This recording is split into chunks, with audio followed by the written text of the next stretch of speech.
Welcome back to Leaders Whiteboard.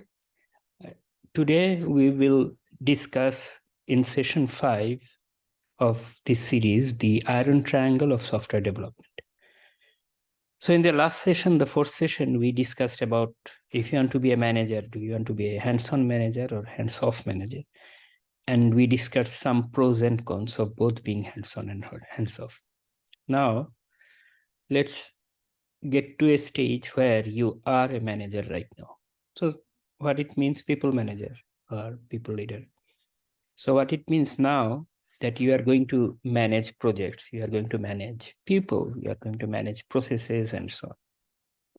So today we will talk about a particular idea in project management, particularly in software industries, and it can be used in other industries as well, which is famously known as the iron triangle of software development. Let's dive into that today. All right. So what's the iron triangle? So iron triangle is actually a concept that can be utilized in many situations, but we will particularly discuss today in the context of managing a software project or a series of software projects, what you need to think about. Why is it iron triangle? It has been described in many different ways, but I think the way I have put it here will be more, it will be easier to remember or discuss or reference, is that it's a triangle where in the 3 points of this triangle, there are 3 things: scope, resources, and schedule. So it's a tension between scope versus resources versus schedule. That's why it's an iron triangle. And in the middle of the triangle sits quality. So why? Let's go through this. What's scope? Scopes are like what must be built. So think of a software project. That means a scope is basically building a feature or a functionality of a project. That is the scope. Schedule. What is a schedule? Schedule is time. Schedule is like when it must be built, by what time you have to build it, what's the deadline. And then the resources, the other point is how much it should cost. It can be financial resources, infrastructure resources, human resources, like cost and budget. So that's the basic idea of this triangle. And the idea is that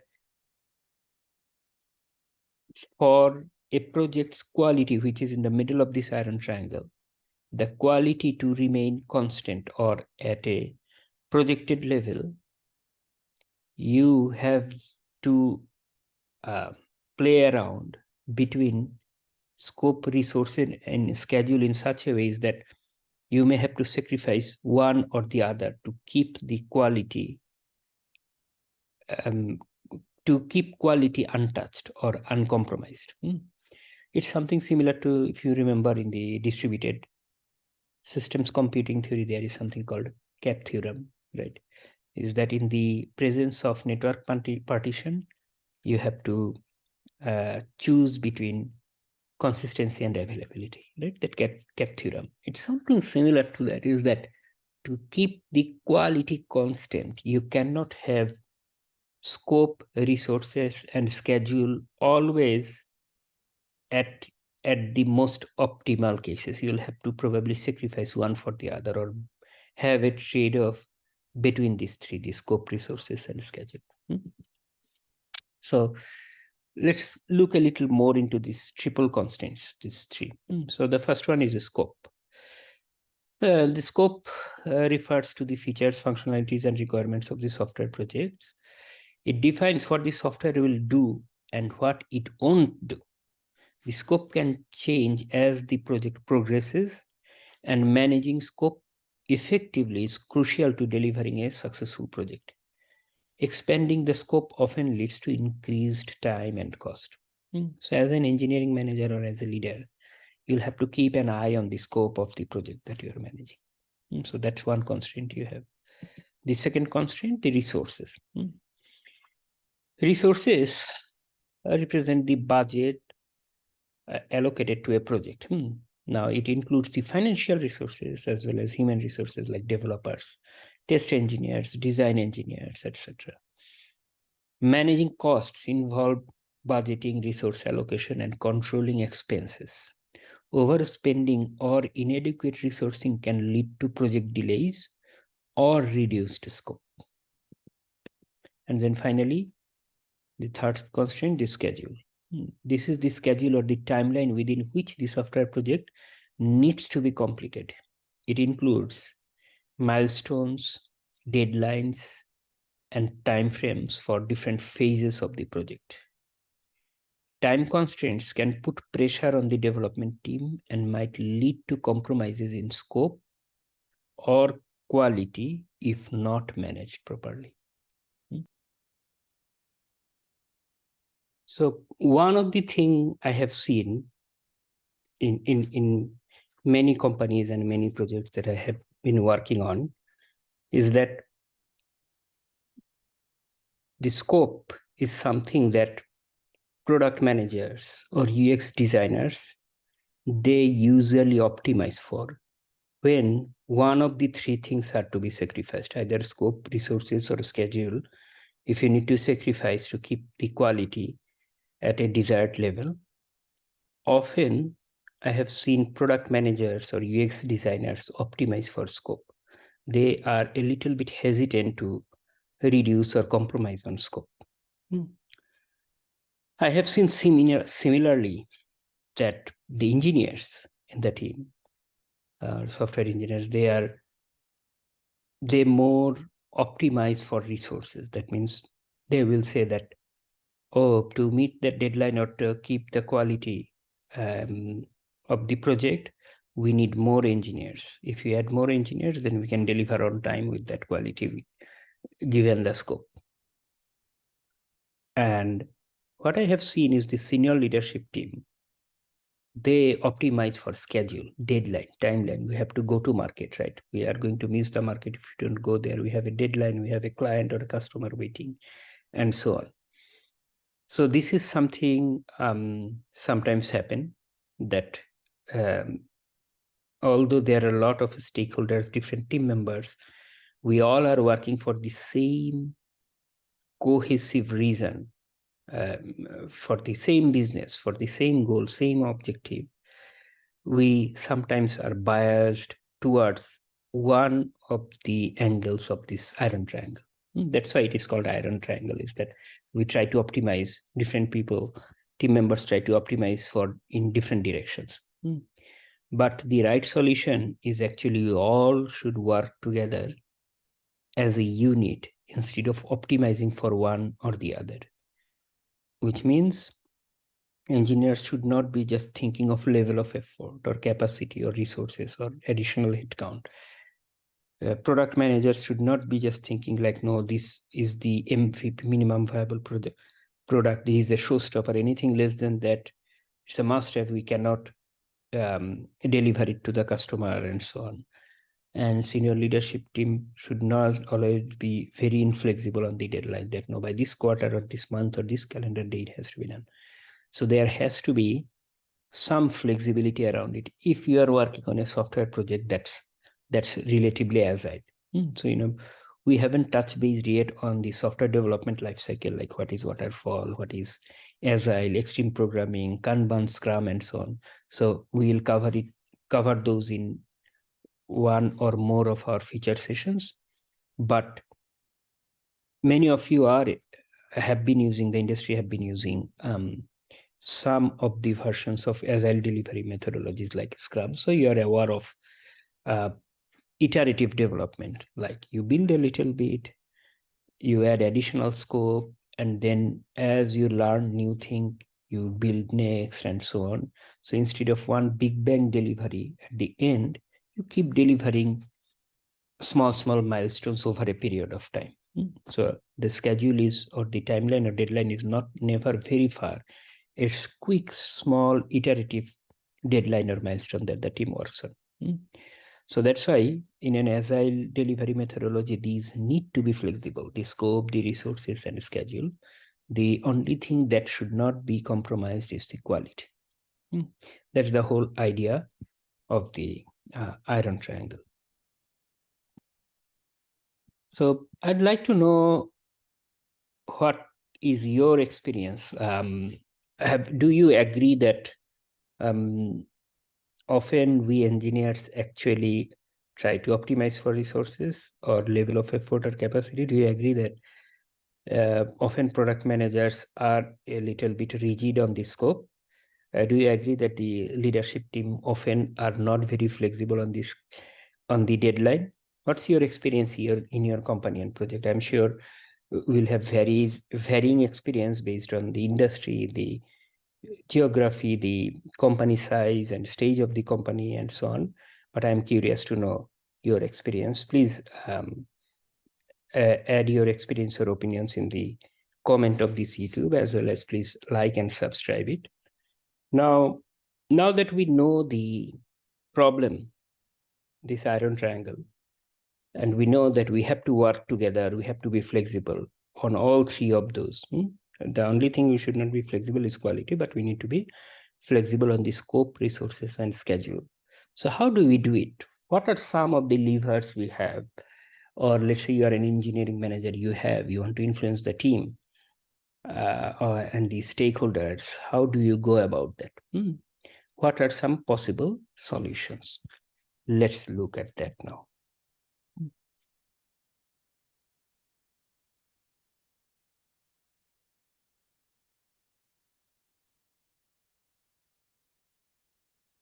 So when it comes to solving this problem, trying to influence, there are a couple of ways we can try to do it.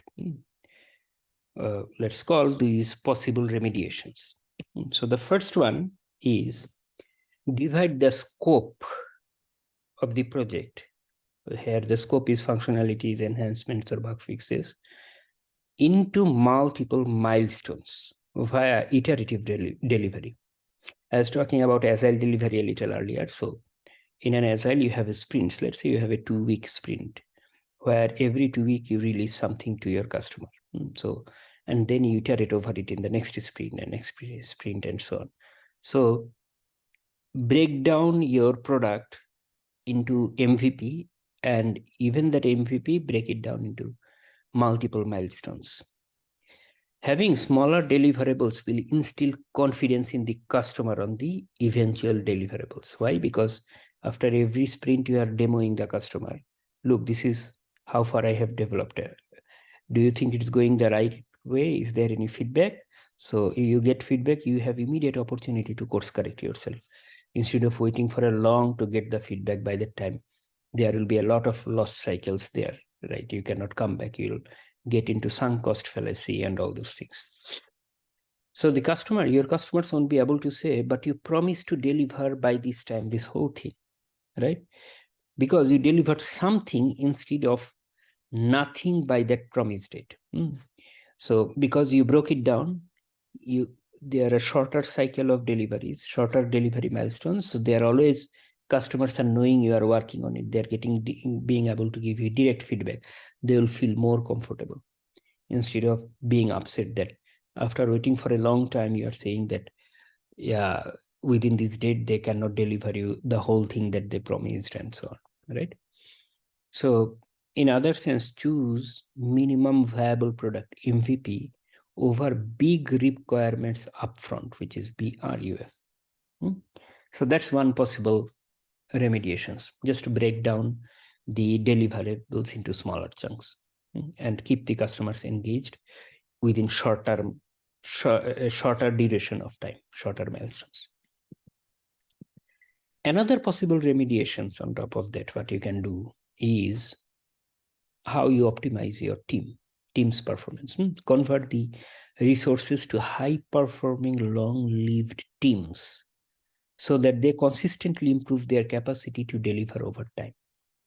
So instead of giving the team members or engineers or product managers, everyone, the same work, keep working on same rhythm, develop their capability, maybe train them, maybe put them in the right position, maybe allow for knowledge sharing, mentorship opportunities, so that the team's overall capacity, although the headcount doesn't change, their overall capacity increases.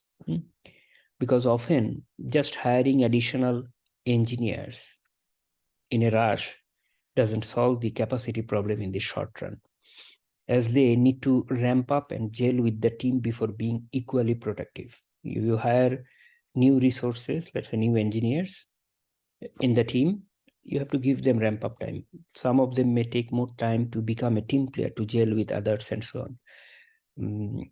I know we are using here engineers or employees as resources, but this is something, actually there are a lot of criticism around it. Like, you don't consider humans as resources. Like, we call human resources sometimes, but you better call engineers or employees. But for the simplicity to explain this model, because here by resources, we not only mean human resources, it can be your server resource, your RAM, hard disk, maybe AWS cost, infrastructure cost, or if it is on-premise server, your own data center cost, everything is involved here. To put those together in a single bucket along with human resources, we are calling those resources. So if you make your team members high performing, if they work together for a long period of time, then their capacity to deliver with time will increase. So that's another way how you can deliver the right scope of work with the correct schedule or timeline, maintaining the same quality, but by improving the capacity of your resources, like your team members, by making them a high-performing team. That's another possible remediation. So in this diagram, then you will see that the iron triangle, scope, schedule, and resources, we try to solve this problem by making the resources teams working cohesively together, as well as modifying the delivery schedule by breaking down the scope into a series of smaller scopes or milestones, like scope 1, scope 2, and final scope, and so on. So these two are the way, if we can do simultaneously, we can manage the iron triangle of software development better by delivering the right quality. So that's what I wanted to discuss with you today, and I'm interested to know, how have you been facing this problem? Is there other creative ways you can think of, or you have, what was your experience in different projects, the tension between these scope, schedule, and resources? I'm very interested to know. Again, thank you for being with us, and I'll come with newer sessions next. Have a great day. Bye.